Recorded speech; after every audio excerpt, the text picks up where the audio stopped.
Hey friends, welcome back to my channel. Today's video is part of the Using Trash to Treasure challenge. This challenge is hosted by my dear friend Casey from Coffee with My Sunshine, and she hosts this challenge every single month. Now, if you're not familiar with Casey's channel, you should definitely go ahead and check her out. She is not only one of the sweetest people over here on YouTube that I know, she is also very, very creative. She's one of the first creators that I actually had collaboration with, and I appreciate her. I adore her. She's also super talented. Her farmhouse DIYs are so great. She is full of inspiration. She also has another channel which is called Life, Love, and Endless Laundry, where she shares a lot of cleaning motivation. So I'm going to link both of those channels in the description box. Every month she has a different co-host, and for this month her co-host is another amazing YouTuber friend of mine, Jessica from Measure and Mix. She is another sweet person that I had hey there everyone, a welcome back to to Measure and Mix. with, and today is a bonus upload day. I don't typically upload on Sundays, but I had a haul that I wanted to share with you guys. So happy two of them decided to work together because there is going to be a great inspiration for you guys. Like I said, there will be a playlist in the description box and both of their channels, so you can go ahead and check it out. For my first project, I had this Happy Easter sign that I made for this Easter, and as you can see, the lettering already fell off, so I decided to reuse it. First, I am peeling off everything that I didn't want to use, and I'm trying to salvage what I can salvage. Everything came off pretty easily without any damage, which I was happy with, and I'm saving over here this twine because I knew I will be reusing it. Next, I am taking this cardboard from the cereal box and I'm measuring approximately, eyeballing how much I want to cut out. I wanted a little rectangle. After cutting it out, I decided to wet the edges. I am doing something that Casey actually was doing in her videos. So I'm wetting the edges enough so I can just peel off the edges and have this very rustic looking edges, and I love that. Then I'm taking this Waverly chalk paint in a color truffle. I wanted to just dry brush these beads. I wanted to just add a little dimension to them.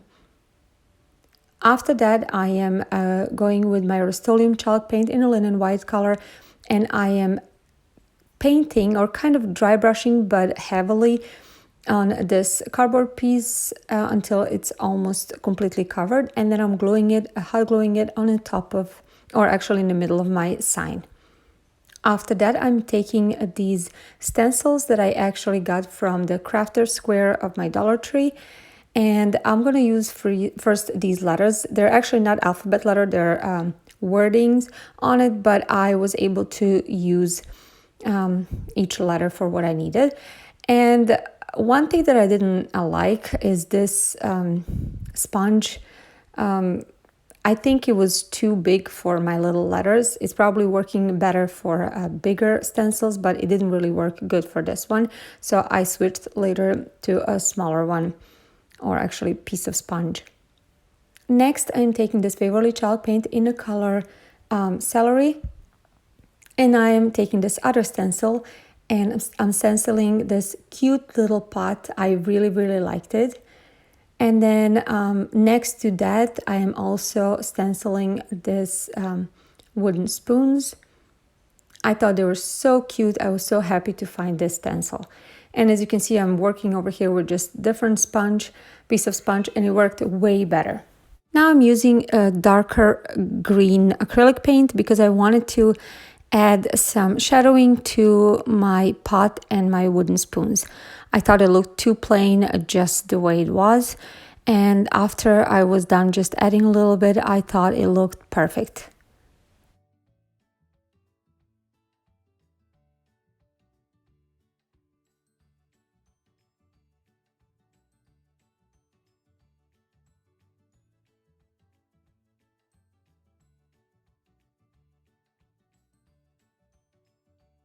Next, I'm taking the baker's twine that I got from the Dollar Tree.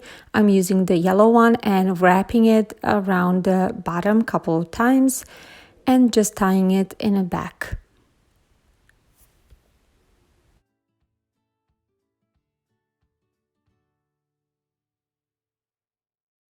And next thing I did, I took a little bit of a white paint and I dry brushed it all over this little sign. And that's it. I thought this turned out super cute. I don't know why. I think it reminds me of an apron and a little bracelet. And I don't know. I just think it looks super cute and perfect for my kitchen.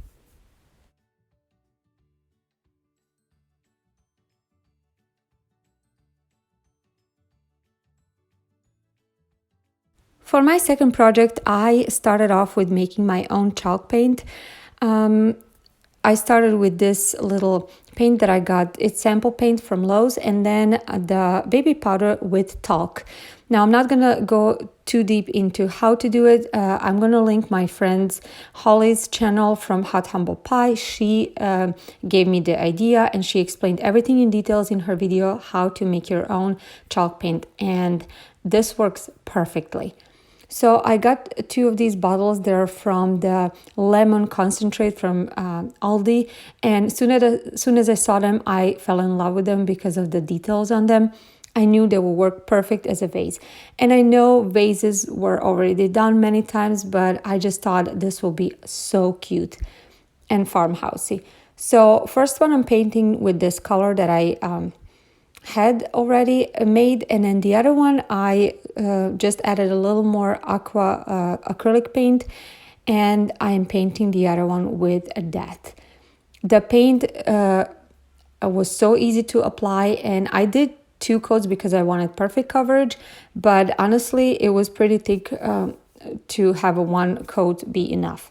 After it was dry, the next day I decided the lighter one I wanted to stress a little bit, especially to show off the details on the bottle. And the other one, the darker one, I decided to leave the way it is.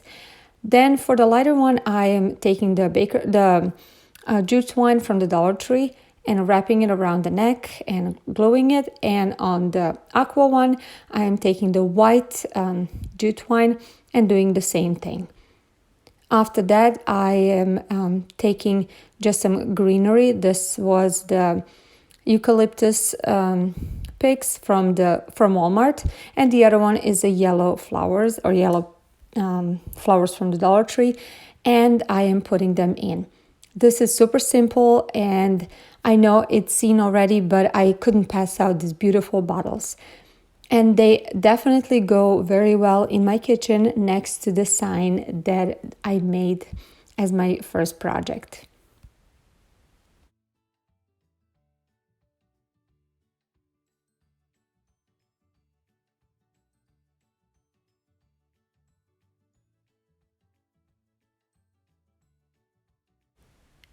If you're new to my channel, welcome. My name is Jelena. I'm a stay-at-home mom of 2 kids. And on my channel, recently I started doing more DIYs. And that's what I'm going to continue because I enjoy them so much.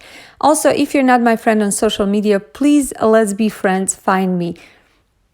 Okay, for my third project, I found these 3 scraps of wood planks. I don't know what was this leftover from, but I loved them. As soon as I saw them, I knew what I was going to make. So first thing I'm doing is I am measuring where I'm going to cut 1 piece, and I'm using my miter saw to cut it in half. After that, I am just taking out the nails and everything that was there, and I am assembling it. As you can see, I'm making a little box, and after drilling the holes, I am attaching 1 side at a time, and I'm putting the screws in. I'm also using Gorilla Glue, wood glue, just to secure it even further. Now this is old wood, and it was a little challenging to screw it in, but I managed to do it. After I was done creating this box, since this is going to be in a covered porch area, I decided to use the hard cardboard I did 2 pieces of cardboard and I glued them together with a little bit of super glue from Dollar Tree and a hot glue. I didn't have any plywood, but if I ever want to add a plywood instead of this, I can always replace it. And also it is going to hold artificial flowers, so it doesn't matter. I'm attaching a cardboard on the bottom of the box with a little nails. And after that, it was time to sand my box. I like that it looked so rustic and chipped, but I didn't want it that much chipped, and I wanted a little bit smoother. So after sanding it, I am using my Rust-Oleum chalk paint in linen white, the paint that I love the most, and I am painting it. Now, I am not painting it perfectly. I wanted some distressing and some old looking wood to show through. After it was all dry, I am adding this beautiful knob that I got from yard sale. I got a set of, I think, 6 for $2, I believe. And I am using, again, hot glue and super glue to attach it. Since this is just going to be decorative, I think this will hold just well. So now you see it looks like a little drawer that will hold flowers. Now I'm distressing it with my, I don't know what grit was, a sandpaper, but it was a little bit rougher. And after that, I am dry brushing with Truffle by Waverly.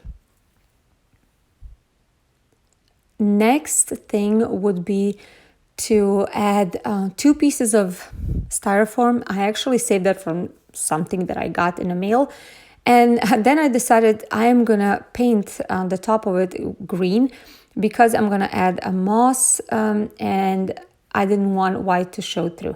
So I'm taking this reindeer moss from the Dollar Tree, covering on the top of it. And then I'm taking these flowers from the Dollar Tree. I had them for a long time. I don't know what is it, baby's breath, I think. But anyway, I had pink and white ones, and I'm just alternating and putting them inside of my box. And that's all that's to it. I love that this box can be so versatile. I think because I didn't glue anything, I can pull this out and I can change out the flowers depending on the season. I can actually put seasonal decor in it as well. It doesn't have to hold flowers, but if I ever want to add some real flowers, I can just replace the bottom or just add a little bag inside, staple it, and it's going to hold the soil.